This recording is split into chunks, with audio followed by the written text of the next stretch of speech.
Dubai में खाने का नया कारोबार शुरू कर दिया। बॉलीवुड के मशहूर जोड़े संजय दत्त और मानीता दत्त ने दुबई में अपने नए food venture Dutch Frank T का आगाज किया है। मानीता अपनी शानदार खाना पकाने की महारत के लिए मशहूर हैं, जबकि संजय दत्त के दुनिया भर के खानों से लगाव ने इस शौक को एक कारोबार में बदल दिया। इस फूड वेंचर में बैनुल-अक़वामी जायकों के साथ मज़ेदार रोल्स और उनके साथ मखसूस कड़क चाय पेश की जाती है।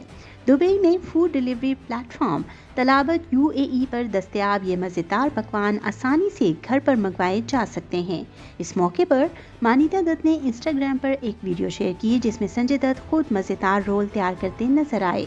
वीडियो के कैप्शन में उन्होंने कहा, बैनुल-अक़वामी जायकों और देसी मोहब्बत के साथ तैयार करदा मज़ेदार रोल्स और उनके साथ दम वाली कड़क चाय।